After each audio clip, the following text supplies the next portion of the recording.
नमस्कार दोस्तों, dream GS में आपका स्वागत है। मैं हूं अशोक कुमार और आज हम चर्चा करना चाहेंगे मणिपुर से घटना आ रही है शर्मसार कर देने वाली। यह पूरे भारत को हिला कर रख दिया है। एक ऐसी घटना जिसके बारे में जितना भी कहा जाए हृदय विदारक है। देखा जाए एक तरीके से तो मणिपुर का एक वीडियो जो 4 मई का है, लेकिन यह 19 जुलाई को पूरे देश में यह वायरल हो रही है। 2 लड़कियों को निर्वस्त्र कर भीड़ के द्वारा उन्हें भीड़ में ही जिस तरीके से दबोचा गया, खरोचा गया, यह मानवता को शर्मसार करती नजर आ रही है। वैसे व्यक्तियों के लिए भेड़िए, राक्षस जो भी उपमा दिया जाए कम हो जाएगा। यह भारतीय लोकतंत्र की एक ऐसी छवि प्रस्तुत कर रही है जो पूरे विश्व में भारत को शर्मसार करती नजर आ रही है। आप इस बात को समझने की कोशिश कीजिए कि पिछले 78 दिनों से मणिपुर लगातार हिंसा का शिकार है। 78 दिनों के बावजूद भी मणिपुर में हिंसा ज्यों की त्यों व्याप्त है। लेकिन खैर, हम इस घटना की जिक्र करना चाहेंगे जिस तरीके से 2 लड़कियों को निर्वस्त्र कर भीड़ के द्वारा करीब 1000 लोगों का समूह के द्वारा जिस तरीके से सड़कों पर घुमाया गया, उनके प्राइवेट पार्ट के साथ छेड़छाड़ किया गया, यह सोचने पर मजबूर करता है कि मजबूत भारतीय लोकतंत्र में प्रधानमंत्री खामोश क्यों हैं। प्रधानमंत्री के द्वारा 36 सेकंड का वक्तव्य दिया जाना, वह भी तब जब सुप्रीम कोर्ट के द्वारा संज्ञान लिया जाता है और यह वीडियो पूरे देश में वायरल हो जाता है। अफसोस के साथ कहना पड़ता है दोस्तों, पूरे विश्व में मणिपुर का मुद्दा छाया हुआ है, लेकिन भारतीय मीडिया से ही मणिपुर गायब है। आप समझ सकते हैं कि आखिर ऐसा क्यों है। क्या मीडिया सरकार की प्रवक्ता बन बैठी है? क्या मीडिया सरकार के खिलाफ कुछ भी कहने से बच रही है? आप समझते हैं कि मीडिया लोकतंत्र की चौथी स्तंभ होती है और समाज का आईना होता है, लेकिन ऐसा क्यों? प्रधानमंत्री के 36 सेकंड के स्टेटमेंट के बाद जिस तरीके से मीडिया के बड़े एंकर के द्वारा सिर्फ ट्वीट किया जाना कि प्रधानमंत्री ने बोला, तो आपको क्या लगता है 2 शब्द बोल देने से मणिपुर जो लगातार हिंसा का शिकार है, सब कुछ ठीक ठाक हो जाएगा? आखिर भारत सरकार की ऐसी कौन सी वजह है जो मणिपुर का प्रशासन लगातार फेलियर है और मुख्यमंत्री से इस्तीफा तक नहीं लिया जाता है। यहां तक कि मणिपुर के मुख्यमंत्री के द्वारा यह कहा जाना कि ऐसे सैकड़ों घटनाएं मणिपुर में हो रही है। आप समझिए कितनी निर्लजता के साथ उन्होंने कह डाला, जबकि पूरे भारत के लोगों का सर शर्म से झुक गया है। यह मुद्दा सिर्फ 2 लड़कियों का नहीं है दोस्तों, यह मुद्दा भारतीय लोकतंत्र के सुरक्षा का है कि क्या हम अपने देश में सुरक्षित हैं। यह घटना कल किसी और के साथ हो सकती है। यह बात भी समझना है कि आखिर 1000 लोगों में इतना आक्रोश क्यों? क्या उनकी आंखों का पानी मर गया था? जिस तरीके से उत्साह मना रहे थे, जिस तरीके से जुलूस निकाल रहे थे, वो 2 लड़कियों का क्या गुनाह था? गुनाह इतना ही था कि वह कुकी समुदाय से आती हैं और यह जो कांड किया गया, यह जो इतना शर्मसार, हृदय विदारक जो घटनाएं की गई, यह मैती समुदाय के लोग थे। तो आप समझिए एक फेक न्यूज किस तरीके से मणिपुर में हिंसा की इतनी बड़ी घटना का गवाह। कुछ दिन पहले एक मैती समुदाय, जबकि वह मैती समुदाय की लड़की नहीं थी, वह घटना दिल्ली का था। यह दिखाया गया कि कुकी समुदाय के लोगों के द्वारा रेप किया गया है, लेकिन यह सच्चाई नहीं था। यह किसकी जिम्मेवारी है कि मणिपुर में शांति बहाल हो? डबल इंजन की सरकार है, मणिपुर में बीजेपी की सरकार है, केंद्र में बीजेपी की सरकार है, फिर भी प्रधानमंत्री 78 दिनों तक चुप्पी क्यों साधे रहे? और वह भी जब 36 सेकंड बोला गया वहां भी राजनीति कर गए। उन्होंने राजस्थान और छत्तीसगढ़ से शुरुआत की और लास्ट पर मणिपुर पर। केवल यह कह देने मात्र से ही क्या मणिपुर में सब ठीक हो जाएगा? आखिर ये भारतीय लोकतंत्र का बहुत बड़ा फेलियर माना जाएगा दोस्तों। यह बात आज तक समझ नहीं आई कि वोट मांगने तो सबसे पहले प्रधानमंत्री पहुंच जाते हैं, लेकिन अभी तक उन्होंने मणिपुर का दौरा तक नहीं किया है। सांत्वना के 2 शब्द क्या प्रधानमंत्री हाथ जोड़कर मणिपुर वासियों से माफी मांगेंगे कि यह कहीं ना कहीं सरकार का फेलियर है, सरकार की लापरवाही है? मीडिया का क्या कहूं, आप सभी जानते हैं भारत की मीडिया तो गोदी मीडिया बन ही चुकी है। सिर्फ और सिर्फ उन्हें विपक्ष में ही खामियां नजर आती है। संसद में भी अगर जिक्र नहीं हो रहा है मणिपुर मुद्दे पे तो उसके लिए विपक्ष जिम्मेवार है।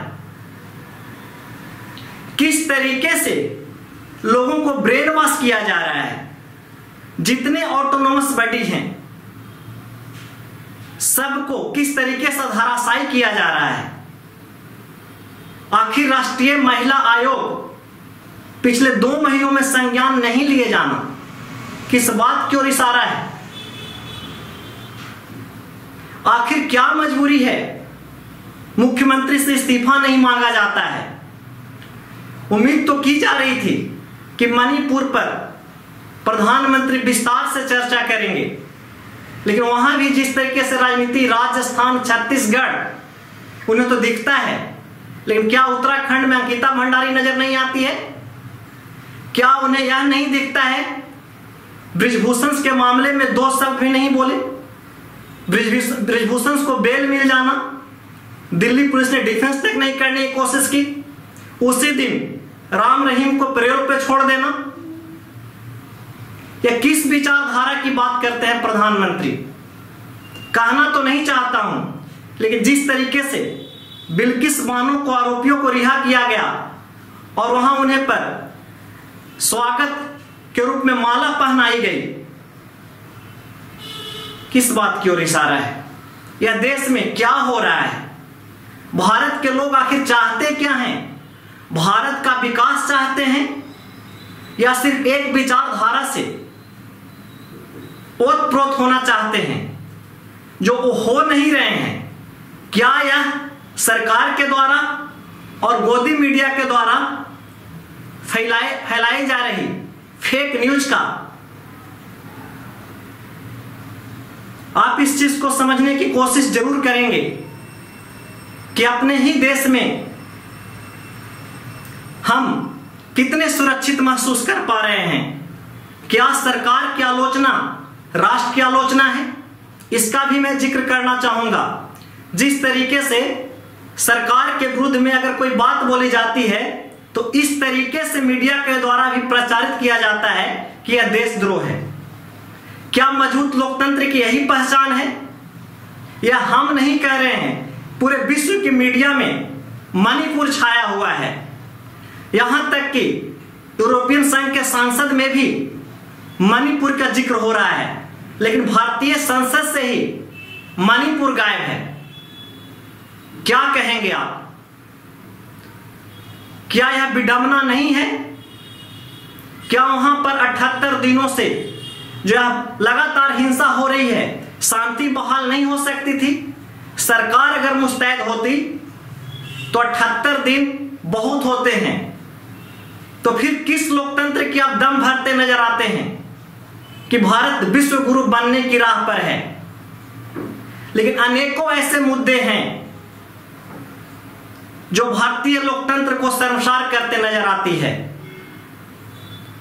विपक्ष के मामले में तो अगर देखा जाए किसी के द्वारा बोला गया कोई भी शब्द जो बीजेपी के पक्ष में नहीं हो, ये मीडिया का क्या बन जाता है? अगर देखेंगे तो फ्रंट पेज पर इसकी जिक्र होती है। हम यह नहीं कह रहे हैं, जिस तरीके से लगातार हमने देखने की कोशिश की तो विपक्ष, चाहे जहां सरकार विपक्ष का है, यह मुद्दा उठाया जाता है कि यहां सरकार फेलियर है, माना फेलियर है।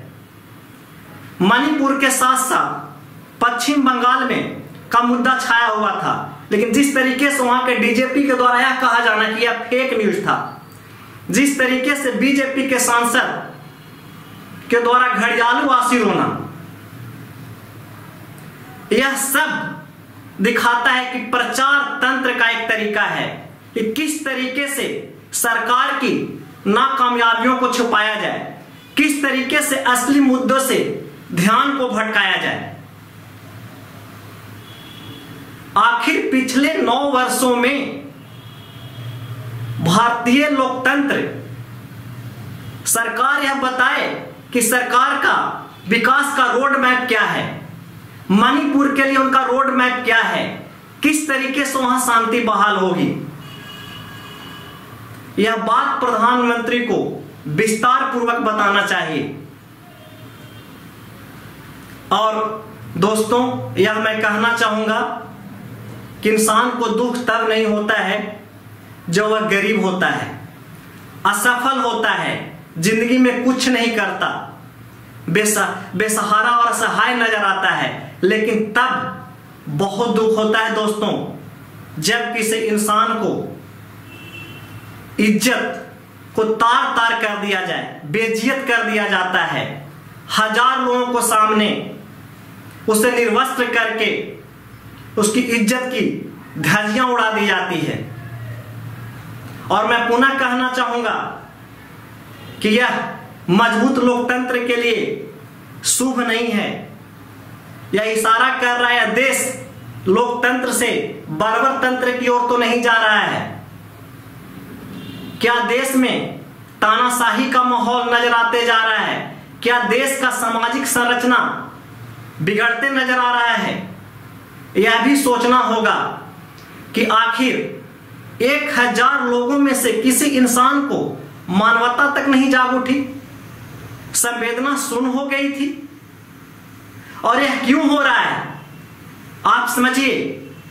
इसके पीछे भी एक प्रचार तंत्र काम करती है। दिन रात जिस तरीके से बीजेपी के ट्रोल मीडिया के द्वारा गलत चीजों को सही करार देना और सही चीजों को गलत करार देना, क्योंकि वह जानती है कि सरकार कहीं ना कहीं मेरे साथ खड़ा है। और क्यों ना कहूं, ऐसे बहुत सारे मुद्दे हैं, तो ये कहीं ना कहीं फीलिंग्स तो होता ही है कि सरकार अपनों को बचाने में खामोश अपने को बचाने में खामोश है।